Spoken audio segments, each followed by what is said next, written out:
Gente, nossa live já é amanhã. Meu Deus, eu tô muito ansioso. Produção, eu tô rindo aqui, mas é de nervoso, gente. É de nervoso.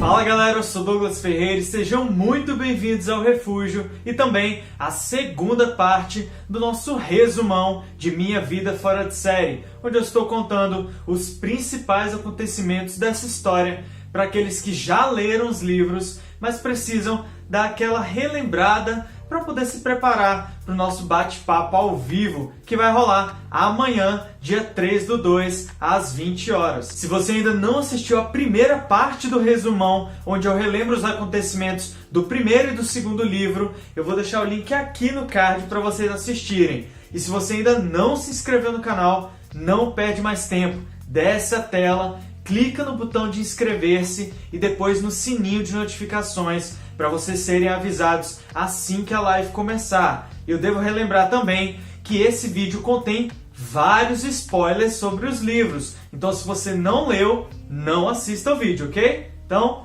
vamos começar. Dando continuidade ao nosso resumão, seguimos para Minha Vida Fora de Série, terceira temporada. Assim como do primeiro livro para o segundo houve um salto de tempo, do segundo para o terceiro também vai acontecer a mesma coisa. E aqui nós encontramos a Priscila com 19 anos. E esse livro aqui está recheado de reviravoltas e novidades na vida dessa personagem. A começar pela novidade que os pais entregam para ela, que os dois decidiram voltar a morar juntos. Mas o pior de tudo é que eles querem voltar a morar juntos em São Paulo. E essa notícia tira o chão da Priscila, afinal de contas, a vida dela agora é em BH e não em São Paulo.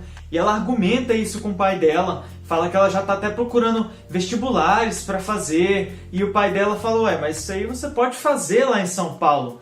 E nesse meio tempo, a Priscila estava conversando com a Fanny, uma amiga dela que está morando lá em Los Angeles, e essa amiga estava convidando ela para passar um tempo com ela lá em Los Angeles. Aí a Priscila tem uma ideia. Ela fala pro pai dela, tá, eu posso até fazer o vestibular lá em São Paulo, mas só se você pagar minha passagem para passar alguns dias lá em Los Angeles com minha amiga. Aí o pai dela falou, opa, beleza então, vamos combinar desse jeito aí, pode viajar, mas faz a prova antes. E foi o que a Priscila fez. Ela fez a prova do vestibular da faculdade de BH e da faculdade de São Paulo. E depois viajou para Los Angeles. Mas o plano dela foi, não, vou caprichar bem nas respostas da prova de BH e responder de qualquer forma as perguntas da prova de São Paulo para que eu passe apenas na de BH e fique morando aqui na cidade. O problema é que quando ela voltou dessa viagem, após passar vários dias vivendo momentos incríveis e conhecendo várias pessoas novas, ela recebeu o resultado das provas e ela passou tanto em BH quanto em São Paulo. E o combinado era que se ela tivesse passado em São Paulo, ela teria que se mudar para São Paulo com seus pais. E com isso a Priscila ficou totalmente arrasada, pensando, meu Deus, como é que eu fui topar um acordo como esse? Agora o meu namoro com o Rodrigo, que já durei quase 6 anos, vai ser destruído, a gente vai se separar. Como é que agora a gente vai construir um futuro juntos?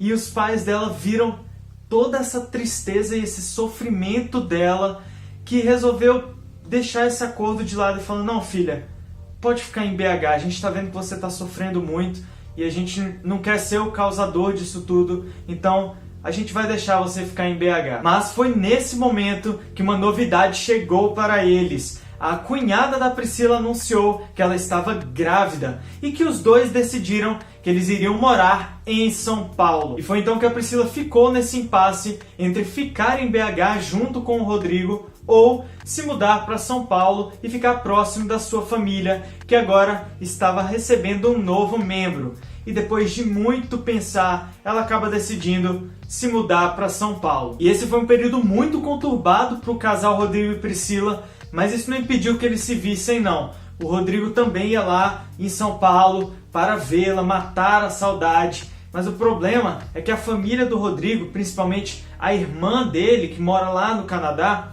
ficava o tempo todo falando, pô, essa menina não presta, ela te abandonou e ficava enchendo a cabeça dele. E ele, não, eu não quero dar ouvido pra vocês, eu amo a Priscila. E foi aí que ele decidiu, quer saber? Eu vou largar minha vida em BH e vou me mudar para São Paulo e vou pedir a Priscila em casamento. Então ele fez todo um planejamento de mudança de vida para esse grande passo que ele resolveu tomar. E ele foi para São Paulo para finalmente pedir ela em casamento.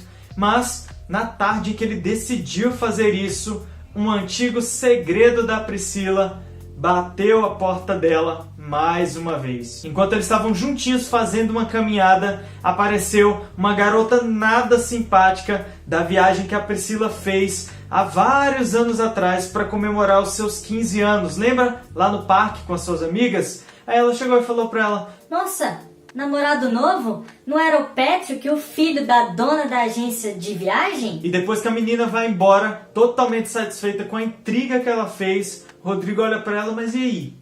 Quem é esse cara? O que aconteceu nessa viagem? Tá na hora de abrir o jogo para mim. E é aí então que a Priscila conta o segredo que ela tanto temia revelar para o Rodrigo. O beijo que aconteceu na viagem. O Rodrigo fica totalmente arrasado e principalmente decepcionado com a Priscila, porque depois dos acontecimentos do segundo livro, eles prometeram um para o outro que não guardariam mais segredos. E depois disso, ele decidiu terminar de vez o namoro. E a partir daí nós acompanhamos o sofrimento de ambos. O Rodrigo chuta logo o balde e decide se mudar para o Canadá para morar com a sua irmã, que tanto chamava ele para mudar para lá, para que ele esqueça logo de vez a Priscila. E a Priscila, ao saber disso, também fica muito arrasada e vê que ali realmente pode ser o ponto final da história deles. E ela então decide mudar de ambiente também e se mudar para Nova York para iniciar uma nova carreira e, quem sabe, tentar esquecer o Rodrigo. E sim, meus queridos visitantes do refúgio, foi assim que terminou o terceiro livro. E seguimos então para Minha Vida Fora de Série, quarta temporada. No primeiro livro da série, a narrativa era totalmente da Priscila, e a Paula Pimenta decidiu que nesse quarto livro a narrativa seria completamente do Rodrigo. Esse livro aqui não tem tanto tempo assim que foi lançado, então se você já leu, você tem aí a história um pouco mais fresquinha na mente. Então por isso eu não vou me aprofundar muito nos detalhes dessa história. Aqui a gente não tem aquele grande salto de tempo como foi nos outros livros. A gente já vê aqui a chegada do Rodrigo e a tentativa dele aí de recomeçar a sua vida em outro lugar. E lá ele consegue se hospedar em um quarto, numa pousada bem aconchegante, onde a dona daquele quarto está viajando e ela geralmente fica um bom tempo fora de lá. Então é o tempo ali do Rodrigo encontrar uma coisa melhor. E durante esse período ele corre atrás dos seus estudos, de conseguir um emprego. Ele até se junta a uma banda que ele gosta bastante, conhece várias pessoas novas.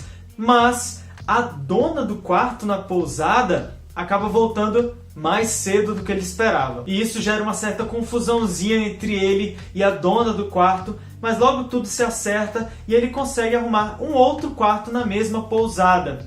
E com isso, os dois passam a conviver juntos e eles têm uma certa afinidade. Os dois passam a conversar bastante, eles gostam da companhia um do outro e o Rodrigo passa a perceber que ele pode estar começando a sentir um sentimento a mais por ela. E ele percebe que isso também é recíproco. E depois de um tempo, a história entre esses dois acaba se desenrolando. E o Rodrigo vê que finalmente ele pode virar a página em relação a Priscila. Isso era o que ele pensava, mas não foi o que aconteceu. O Rodrigo e a garota, que se chama Juliette, resolveram fazer uma viagem para Nova York. E quem é que está em Nova York? A Priscila. O Rodrigo tem um vislumbre dela e ele começa a sentir o coraçãozinho dele batendo mais rápido e ele vê, não teve jeito, eu não consegui esquecer a Priscila. Isso mexe muito com a cabeça dele e ele decide, quer saber? Eu vou voltar a falar com a Priscila e eu quero lutar novamente por esse amor. Mas um mal entendido envolvendo o filhinho da cunhada da Priscila acaba fazendo essa decisão ir por água abaixo. E aí o Rodrigo fala, não, quer saber? Eu vou realmente virar a página e vou seguir a minha vida com a Juliette. E foi assim que terminou o 4º livro de Minha Vida Fora de Série. Então é isso, galera. Espero que vocês tenham gostado desse resumão de Minha Vida Fora de Série e tenha ajudado vocês a relembrar aí todos os acontecimentos dessa história viciante e que tenha preparado vocês para o nosso bate-papo. Eu estou muito empolgado e muito ansioso para essa primeira live do canal. Eu espero que vocês também. Então, já vai se inscrevendo no canal para você não perder. E a gente se vê então amanhã, dia 3/2, às 8 horas, para o nosso bate-papo. Então, até lá. Tchau!